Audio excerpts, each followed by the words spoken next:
Sir चाय। ओ राजा, और तुम्हारी? मेरी है ना। अंदर? अच्छा।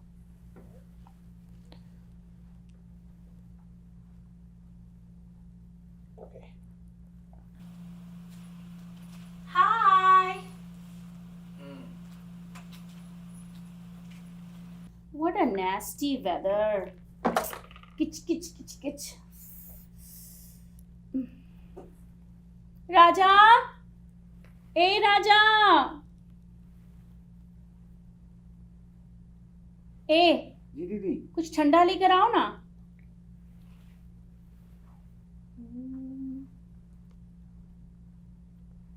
तो स्क्रिप्ट पूरी हो गई?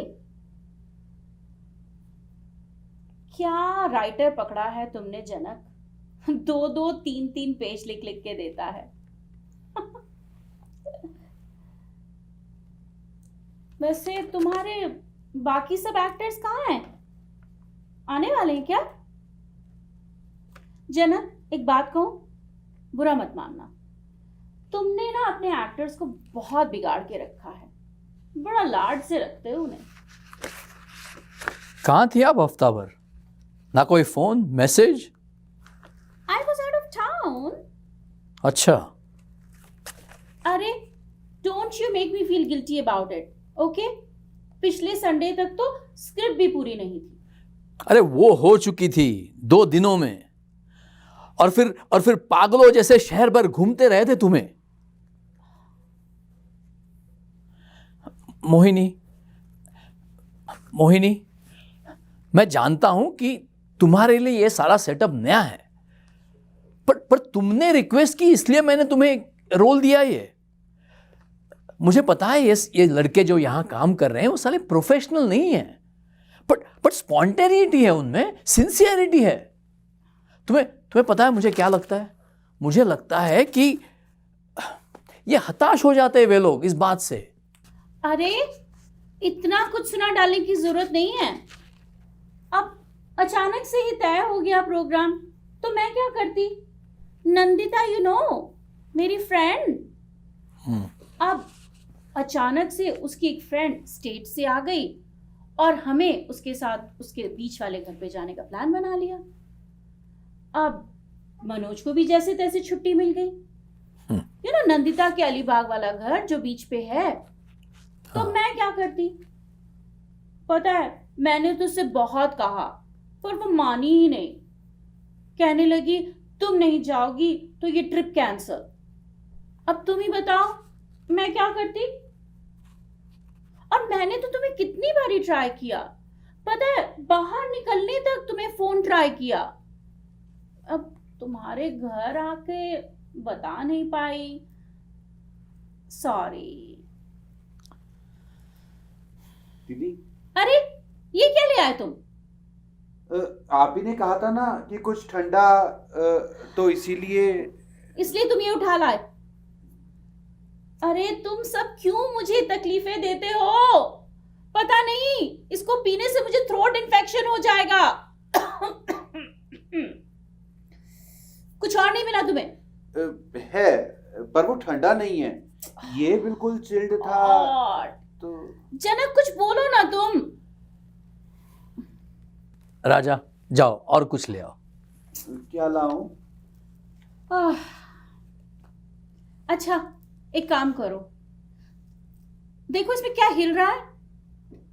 हाँ गंदा है। एक काम करो, तुम जाके 2 बियर ले आओ, एक तुम्हारे लिए और एक मेरे लिए। जाओ ना। राजा जाओ तुम।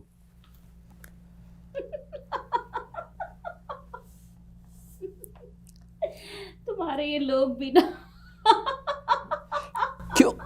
क्यों इस बेचारे की फिरकी ले रही थी तुम?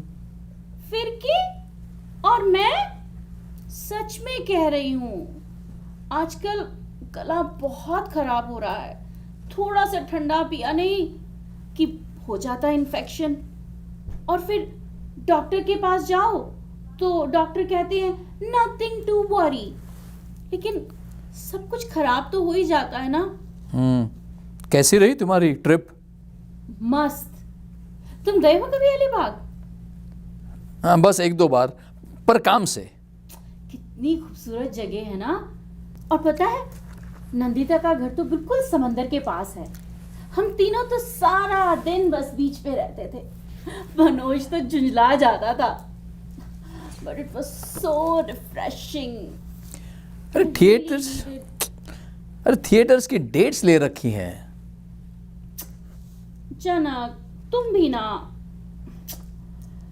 अच्छा, अब क्या प्लान है?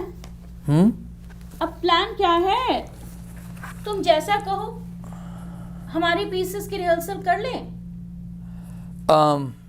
मुझे कहीं जाना होगा, मुझे एक अपॉइंटमेंट है। मैं 1-8 घंटे में वापस आ जाता हूँ। अरे जानबूझ के ऐसा कर रहे हो ना, मुझे सबक सिखाने के लिए? बाकी के एक्टर्स लोग आ जाएंगे, तुम उनके साथ रिहर्सल शुरू करो। ओह, पर तुम्हारे बिना सुनो।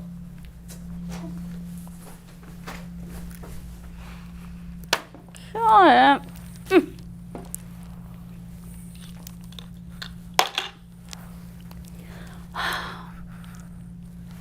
कोई आया नहीं, यहाँ बैठ के अकेले करते रहो।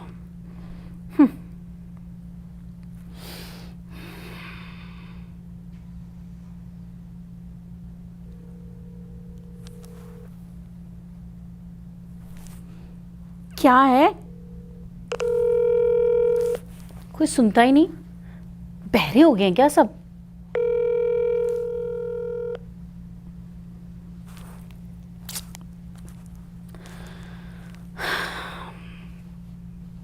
कोई सुनता ही नहीं आजकल।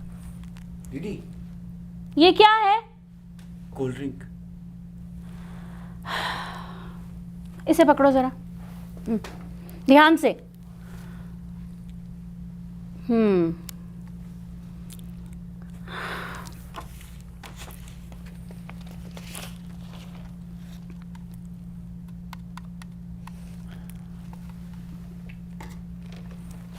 फोन दो,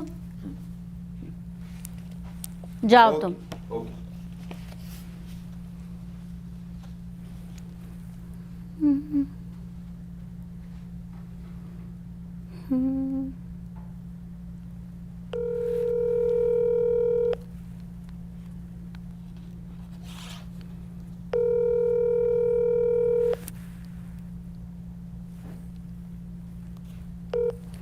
हेलो, मंजरी?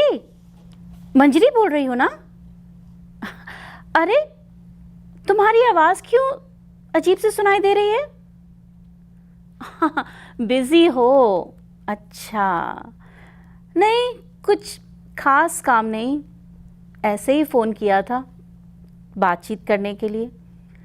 कल से 20 बार तुम्हें फोन लगाए, कहाँ थे तुम लोग? कोई फोन ही नहीं उठा रहा था। ओ नहीं, बस ऐसे ही सोचा, इतने दिनों से मिले नहीं हैं। तुम लोग कभी आओ ना। हेलो मंजरी, सुन रही हो ना? नहीं, मैं कह रही थी तुम लोग कभी आओ ना घर पे खाना खाने, कल आ जाओ। ओह, बिजी हो? अच्छा, पर सुनो, फोन जरूर करना, मैं राह देखूंगी। हाँ, और सुनो, तुमसे मंजरी कुछ कहना चाह रही थी। हेलो हेलो हेलो, कुछ कहना।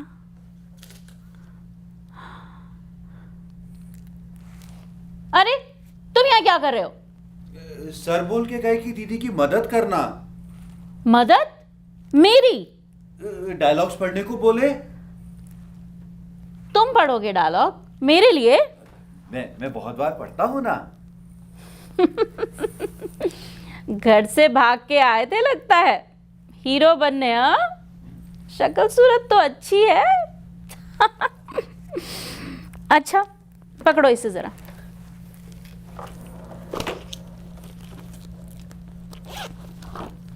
कितने प्ले देखे हैं?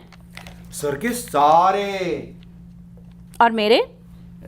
आपके फोटो देखे हैं, पेपर में, मैगजीन में। अच्छा राजा, एक बात बताओ, तुम्हारे ये सर घर पे भी ऐसे रहते हैं, बिल्कुल सड़ियल की तरह? सर बोलते नहीं ज्यादा। हाँ भाई, बड़ा आदमी है, अंग्रेजी पेपरों में उसके आर्टिकल छपते हैं, उसके नाटकों की चर्चा होती है।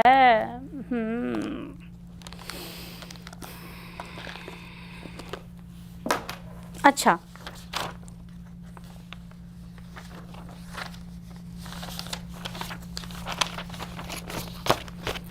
खैर यहां से शुरू करते हैं। हाँ यहां से पढ़ो, ठीक है? कहां से शुरू करें? लगते हो 100% जनक के असिस्टेंट। देखो यहां से पढ़ो, ये वाली लाइन, ये जो 3 कुर्सियां लगी हैं, बेंच पे बैठी है। पार्क में रखा बेंच। बेंच बना देते हैं दीदी। ठहरो, मैं जरा कैरेक्टर में आ जाऊं।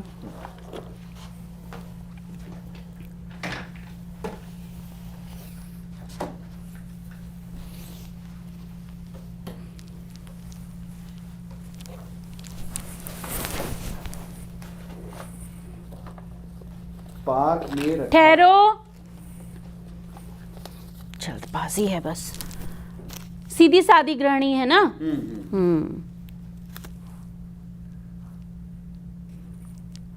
बीच में है।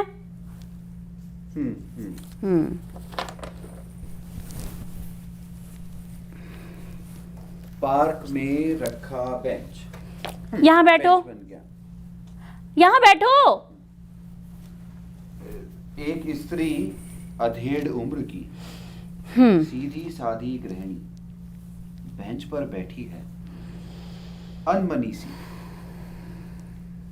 क्षण भर के पश्चात एक वृद्ध आता है, उसे बैठी देख ठिठकता है। स्त्री उसे देखते ही उठ खड़ी होती है। अरे ठीक से बैठो ना। मेरा पूरा नहीं हुआ। अरे थोड़ा और परे हो जाओ, गिरने में आसानी होगी। अरे बेवकूफ, वो स्क्रिप्ट में नहीं है। पास खिसको ना, थोड़े गिर जाओगे। हे भगवान, कहाँ से आते हैं ये लोग। हाँ पढ़ो अब मेरा मुंह क्या ताक रहे हो? पढ़ो अगली लाइन। इस पार्क में शोरगुल बहुत बढ़ गया है इन दिनों। शाम के समय 2 घड़ी एकांत में बैठने के लिए भी संभव नहीं। लीजिए, प्रसाद है काशी विश्वेश्वर का। हमारे एक स्नेही आए हैं अभी कुछ दिनों पहले ही। आपको इससे पहले यहाँ कभी देखा ऐसा याद नहीं? यहाँ नहीं रहते हम लोग। हम लोग? हमारे वो अच्छा। सुबह से देख रहे हैं, वो बच्चे उस लड़की को बार बार सता रहे हैं। कहाँ? वो झाड़ी के पीछे, देखिए ना। पहले उसकी डबल रोटी उसके हाथ से छीन लिए, फिर जब वो नलके पे पानी पीने गई तो उसे धकेल दिए। अभी तक रो रही है बेचारी। अब भिखारी बच्चे ठहरे, उनका तो ये सब चलता ही रहता है। लेकिन देखा नहीं जाता ये सब। किस गांव से हैं आप? नगर। और यहाँ कितने दिन? बहुत दिन हो गए, आज तो लौटना है। सच पूछिए तो हमें यहाँ बहुत अच्छा लगता है। ऐसे एकांत में बैठने को मिलता नहीं ना, इसलिए। आपके घर में कौन कौन है? हमारे वो और यहाँ कैसे? डॉक्टर के पास। डॉक्टर? हमारे वो है ना, जबरदस्ती हमको ले आए। अब आप ही बताइए, हम आपको बीमार लगते हैं क्या? कैसे असहाय से वो रो रही है बच्ची। ये माँ बाप भी कैसे। कहाँ? वो उधर देखिए ना, झूले के पास। उसे बैठने नहीं दे रहे हैं। आप ही तनिक कुछ कहिए ना। आपने डॉक्टर का जिक्र किया, आपको तकलीफ क्या है? तकलीफ तो वैसे कोई नहीं जी, और हो भी तो शिकायत किससे करें? आखिर में वो तो मालिक हैं, जैसे उनकी मर्जी वैसे ही ना रखेंगे हमको। हमें तो बस एक दिन से दूजा दिन जोड़ते हुए जीना है। आखिर में सुख क्या और दुख क्या, सब तो मानने पर ही है ना। 15 बरस हो गए, ना नजर को नजर, ना शब्द को शब्द। बहुत दिक्कत हुई शुरुआत में, लगता रहा शायद अपनी ही कोई गलती रही होगी। बचपन में सब बातूनी कहकर चिल्लाते थे हम पर। और यहाँ किसी से 2 बातें भी कह सकें, उसके लिए भी तरस जाते हैं हम। समय बेसमय सब याद आता रहा और आंखें झरने लगी। एक बार ना ये हमको रोते हुए देख लिए, अब उनको क्या बताएं? मायके की याद आती है, ये कह दिए तो कहे जाओ, वापस इधर ना लौटना। उस दिन से आंखें जो सूखी हैं, वो आज तक कितने बरस बीत गए, क्या कुछ गुजर गया। राजा, मैंने जो कुछ तुमसे कहा थोड़ी देर पहले, तुम्हें बुरा तो नहीं लगा ना? नहीं। सच कह रहे हो ना? हाँ दीदी, सर ने सबको बता रखा है कि कोई भी आपकी बात का बुरा नहीं माने। अच्छा, और क्या क्या कह रखा है तुम्हारे सर ने? जनक, दीदी इस नाटक में आप ही को लेंगे, इस बात पे कितना बड़ा झगड़ा हुआ अमर साहब के साथ। अच्छा। अमर साहब तो मना कर रहे थे। हाँ, कह रहे थे कि आपका कोई भरोसा नहीं। ऐसा कहा अमर ने? ठीक है, अभी देखती हूँ। जरा मेरा मोबाइल दे तो। मोबाइल दे मेरा। पर दीदी, मोबाइल दे जरा, मैं ही उठाती हूँ। दे जरा फोन लगाऊं। बहुत अपने आप को, ठहर जा, इसका भी सबक सिखाती हूँ। इधर ला। हेलो हेलो, हाँ अमर को फोन दो। अमर, अपने आप को बहुत बड़ा प्रोड्यूसर समझते हो तुम? जनक के कान भर रहे थे मेरे खिलाफ। अरे गले तक कर्ज में डूबे थे जब मैंने तुम्हारी मदद की। 5 हिट नाटक दिए तुम्हें। अब तो तुम भूलोगे ही ना। कितने कृतज्ञ हो तुम, क्या मैं जानती नहीं? अरे तुम ही संभालो खुद को। मेरे खिलाफ जो जो साजिशें चल रही हैं ना तुम्हारे दिमाग में, और तुम जैसे लोगों के कान भरते हो मेरे खिलाफ, सब जानती हूं मैं। अरे अपने आप को तुम ही संभालो, मैंने अपने आप को बहुत संभाल रखा है। ओहो हो, ठीक है। हाँ, खुद को तुम संभालो। इडियट, अपने आप को समझता क्या है? हाँ? अब तुम वहां क्यों खड़े हो? चलो यहां बैठो। दिखाओ कहां से शुरू करना है। ये वाला पेज था। बेवकूफ कहीं का। ये जो है ना, इधर से। ये वाला। हाँ।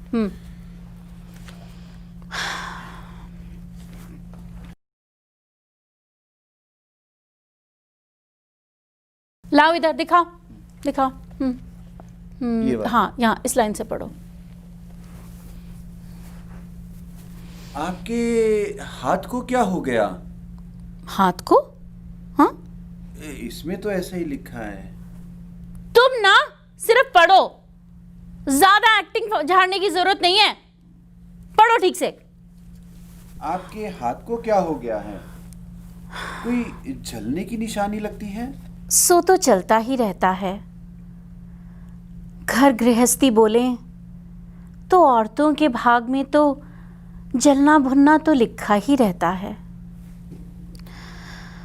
घर में हम दो ही हैं, उसमें से ये भी चुप्पी साधे हुए। इतना सारा बोलना जमा हो जाता है मन में, बात करें तो किससे? फिर हमें ही सूझी, हमारे मायके से ना कुछ चीज़ें आई थीं। सोचे हाड़ मास के आदमी से तो बात कर नहीं सकते, चलो इन्हीं से बतिया ले। लेकिन वो ना हमको देख लिए एक दिन, कुछ बोले नहीं। चूल्हे पर से कलछी थी, उसे उठाई और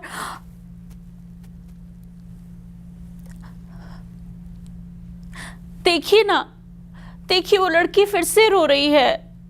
वो लड़के उसे बार बार परेशान कर रहे हैं।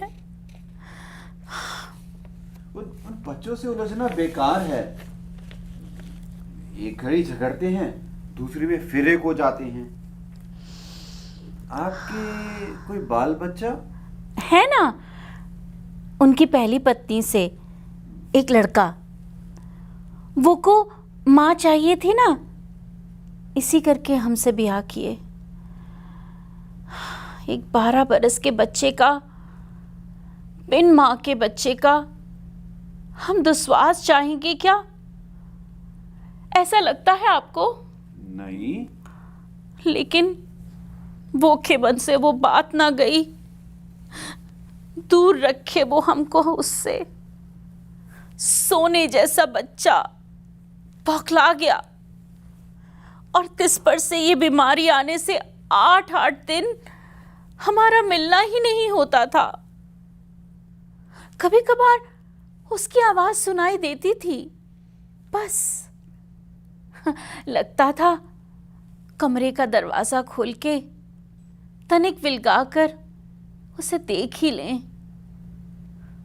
लेकिन बाहर से बंद किया हुआ दरवाजा कोई अंदर से कैसे खोले? बस आकुल होकर छटपटाते रहते थे।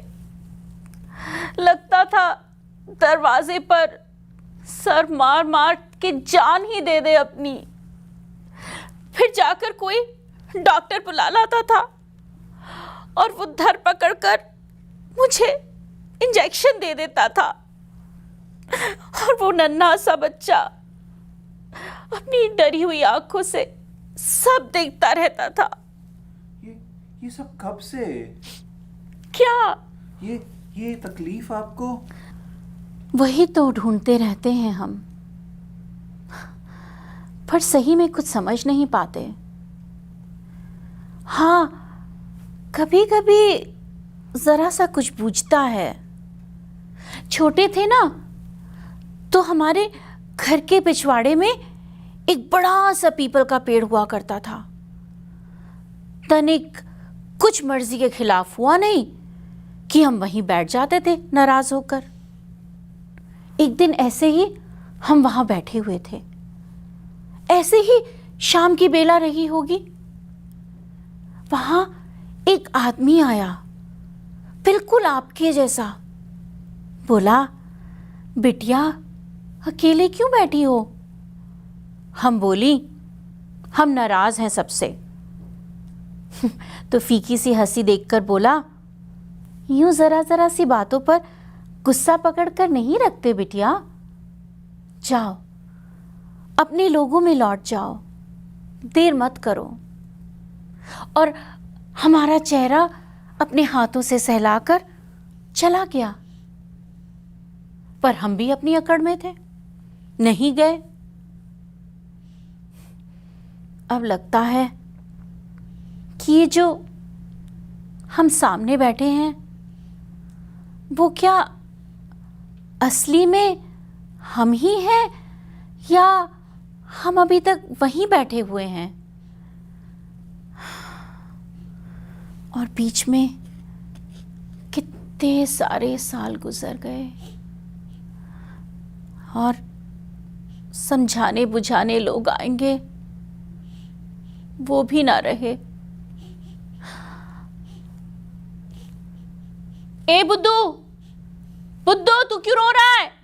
नहीं नहीं, मैं कहाँ।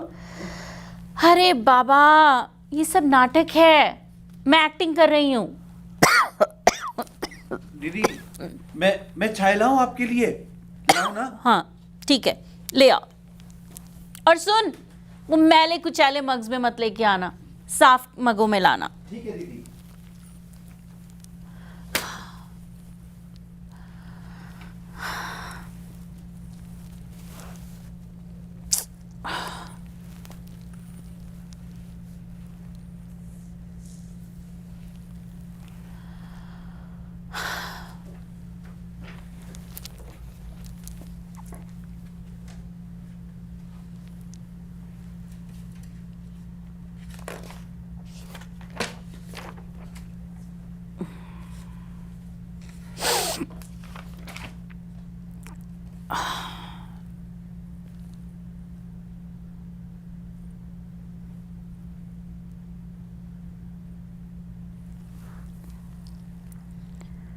हेलो हेलो, हाँ मैं मोहिनी बोल रही हूँ। तुझे तो मेरी याद आने से रही। अरे आखिर जब शमशान जाने की बारी आएगी ना, तब तो आ जाएगी ना। कितनी बारी तुझे फ़ोन लगाए, एक बारी भी फ़ोन का रिस्पॉन्स नहीं दिया। हाँ हाँ, सुन चुकी हूँ तेरा प्रॉमिस, हर बार वही पुराना घिसा पिटा प्रॉमिस।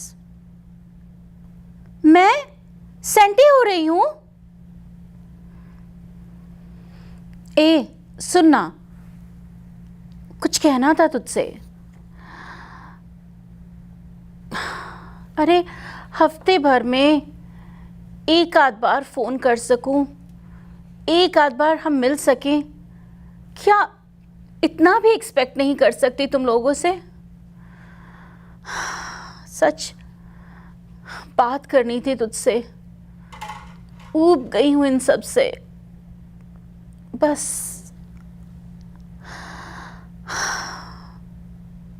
इतने बड़े घर में भूतनी की तरह घूमती फिरती रहती हूं।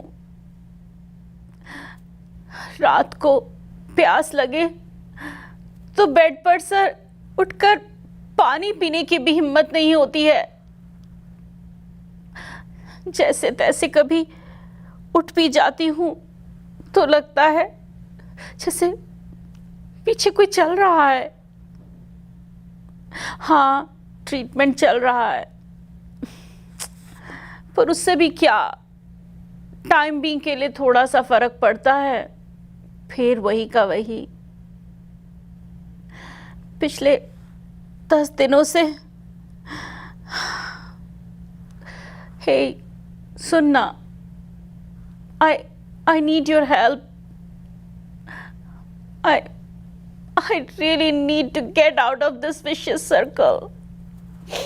I can't take this anymore. अरे सुन, मैं कुछ दिनों के लिए तेरे पास आ जाऊं? हाँ नहीं, हाँ ठीक है। नहीं नहीं नहीं, माइंड क्या करना, नहीं मैं समझ सकती हूँ। अरे नहीं ठीक है। हाँ नहीं नहीं। हेलो हेलो, फोन काट दिया।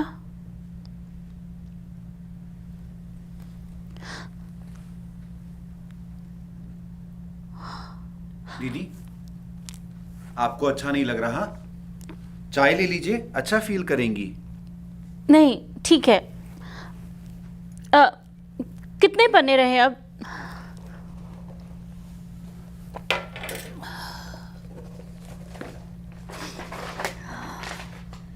तीन ही पन्ने बाकी हैं, लेकिन अगर आपको अच्छा नहीं लग रहा तो कल कर लेंगे। नहीं नहीं, मैं बिल्कुल ठीक हूँ। शुरू करते हैं, चाय पी लूं। अच्छी है चाय। एक मिनट।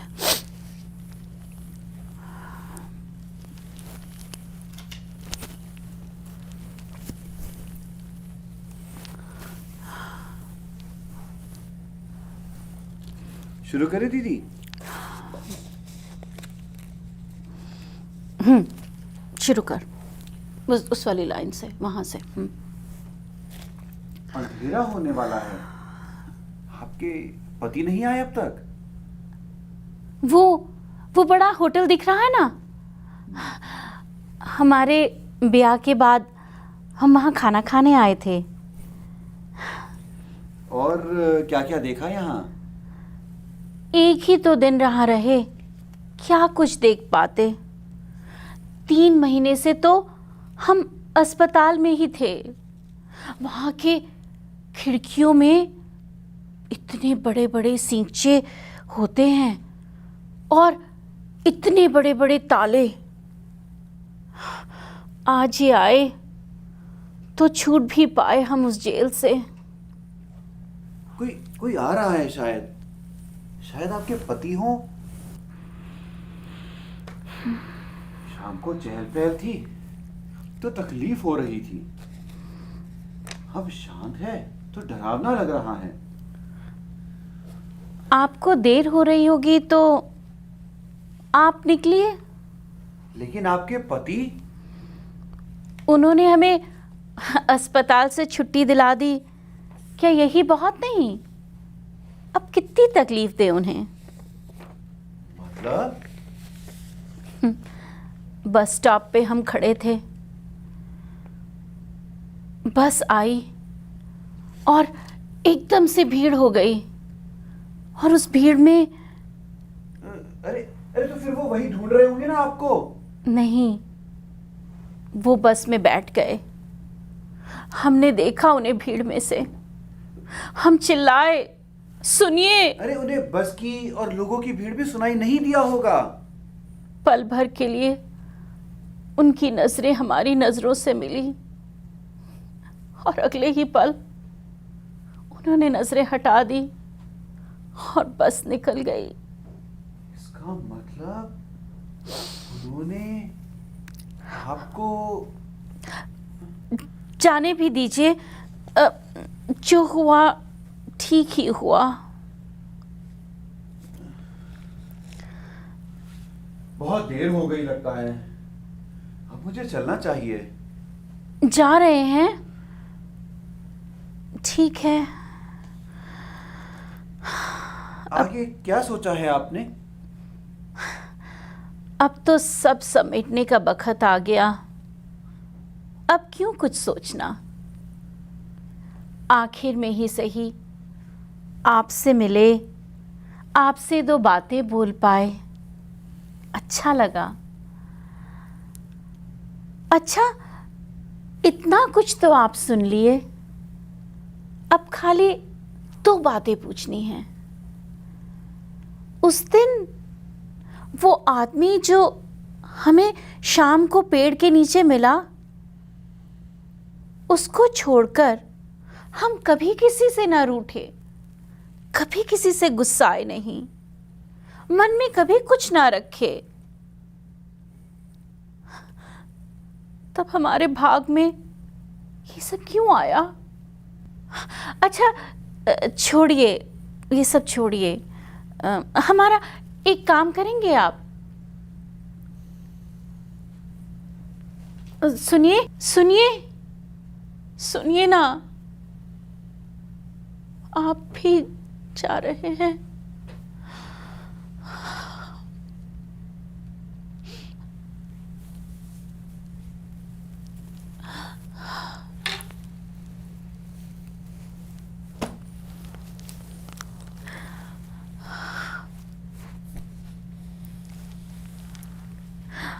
दीदी, दीदी। हाँ दीदी, आप ठीक तो है ना? आई एम फाइन राजा। राजा, एक बात कहूँ, नाराज ना होना, मुझे थोड़ी देर के लिए अकेला छोड़ दो, सिर्फ 10 मिनट के लिए। कोई बात नहीं दीदी, फिर शुरू अगर करते कुछ हैं। चाहिए होगा तो मुझे आवाज दे दीजिएगा, मैं यहीं बाहर ही हूँ। ठीक है। मैं कप ले जाता हूँ।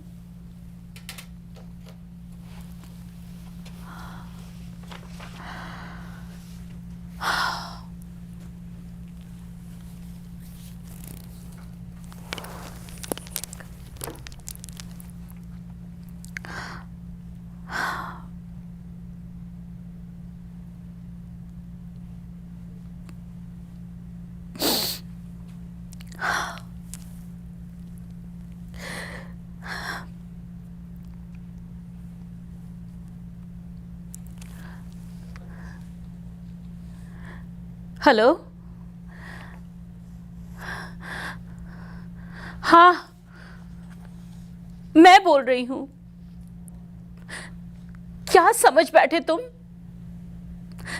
मुझे 6-7 साल की बच्ची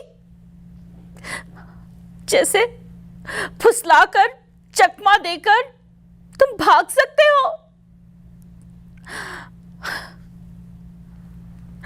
मैं बेवकूफों की तरह तुम्हारी राह देखती रही उस दिन।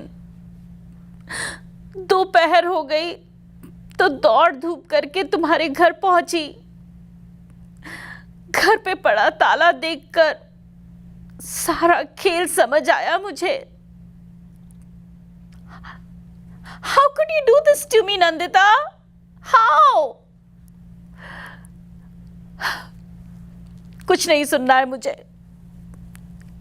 What is there to explain? Nothing.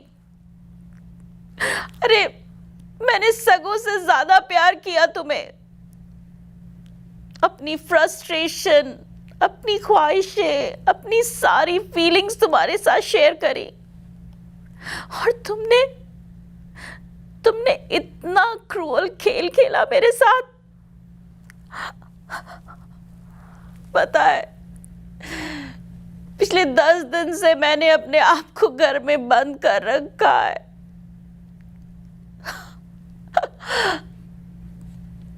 बिस्तर पे से भी उठने की हिम्मत नहीं है। नो, मत आओ, कोई आने की जरूरत नहीं है।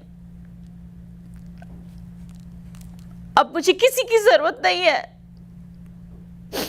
पर इतना याद रखना नंदिता कि तुम्हें जिंदगी भर अब गिल्टी फील होता रहेगा। You have ridiculed me. अब तुम जिंदगी भर पछताती रहोगी। Goodbye. सुना तुमने? Good bye.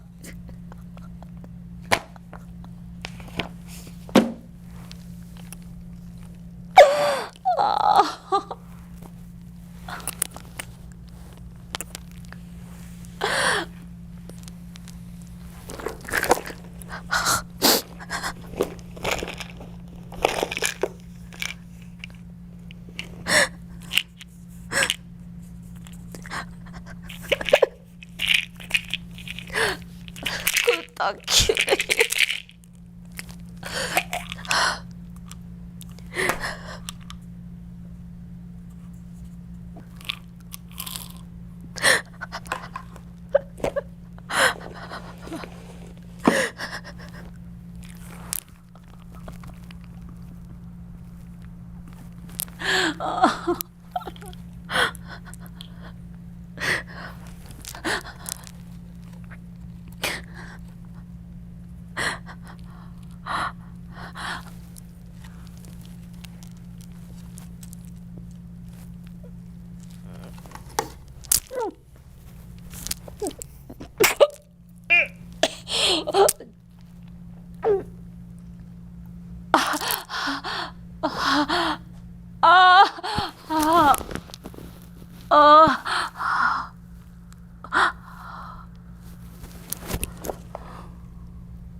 जिंदगी उस मकाम तक पहुंच गई।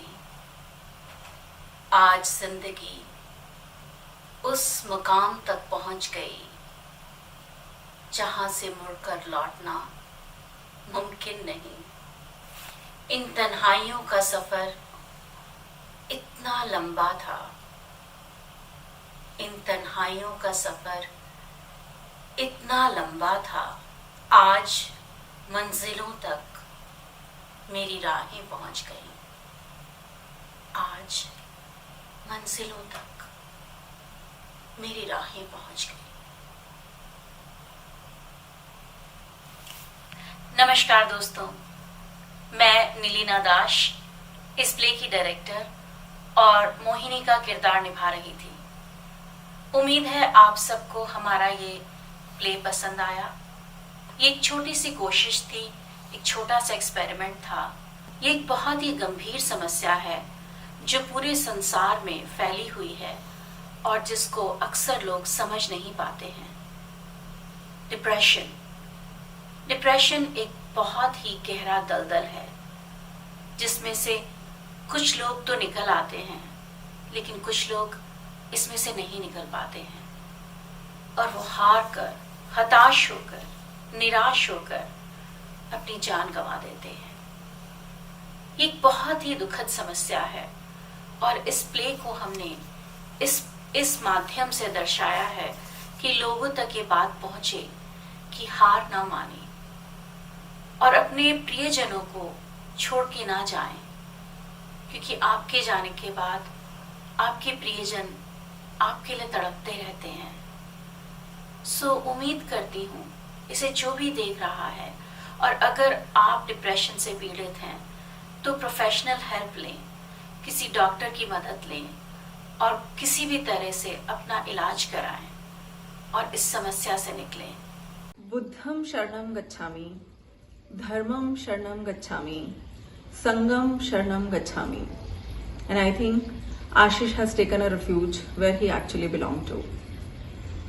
The kind of answers he was seeking on life, philosophy, spirituality, truth, I really hope that he's got all the answers in the world where he's currently. Ashish was a very handsome young man who never grew old. And I yet have to come across a person who was so positive and strong willpowered. His intellectual capacities were unparalleled, and so was his energy. It was simply impossible to keep up pace with his energies, his work, his ethics. Everything was so positive about him. But I really dread that, he lost his battle with mental illness. He could not keep up. He was an achiever. He gave a lot to the world. Just to give you an example, he had around 11 plus patents on his name, 150 plus publications, and he literally created a niche in his field. He was very strong, willpowered, but he got defeated by the mental illness. He fought. He really fought very hard, but he gave up in the end. He took such a strong step of leaving behind such a beautiful life, which was full of ambitions according to him, and drifted toward a world which is completely unknown. But I guess he felt peaceful. My experience tells me that in life, it is very, very important and urgent to reach out. Reach out to people who are there for you always. Your family, your friends, talk it out. It helps. The more you keep it inside you, the more painful it becomes and difficult. And a stage comes when you will not be able to handle it. So you have to reach out, talk. There are so many helplines which are available right now. There were times when we were not aware of this mental health issues and we were not having enough support system. But it is not so these days. We feel very weak emotionally and mentally when we are battling any kind of mental illness. We were blessed. Ashish was blessed. He had a beautiful support system. His family, his friends, his colleagues, his students, and numerous people who loved him, who respected him, who really, who idol worshipped him. But then, in spite of after that, I really feel that he did not talk out enough. Maybe because he was too strong, powered, and then, and please, take medicines, don't give up on your medicines. It is just like you are taking medicines for any other illness, maybe your heart disease, your sugar, or anything else. It is very unfortunate. He was not destined to go the way he did. He had a lot to do, but then I think he gave up. And it is difficult. And I can say that. I can say that because I myself am a cancer survivor, stage 4 blood cancer, and there were times when I really wanted to give up. But then, something kept me going somehow. Sometimes people say, इन्होंने अपनी family के बारे में नहीं सोचा जब ऐसा step लिया. आजकल बहुत सारी ऐसे केसेस हो रहे हैं, सुसाइड्स हो रहे हैं. But I must tell you, it's not in one's hands. It is not. When you have those 10,000 thoughts coming, crossing your mind in 1 minute, you really can't do much. You really cannot do much. So what best we can do is seek help, talk. Ashish is not here today. I have everyone else. But not a day goes when me and my son Adi, who's just a photocopy of Ashish, he's not there to see Adi's achievements. He's not there to mentor him when he really is in need. He's in his formative years. When he needs a man to talk to, Ashish is not there. And we miss him. We really miss him. Adi shared a beautiful bond with his dad. And though he's built up his cope mechanism, but a loss is loss, which can never be completed. Nobody can fill it. Nobody else can fill it. His dad would remain his dad. And the reason I came out with this video, Ashish wrote a lot of blogs on mental health. Whenever he was in a stage to fight it, he fought it. And when he could not, he gave up. I just know one thing, that if a person like Ashish can give up, I think people who are not so strong, how do they survive?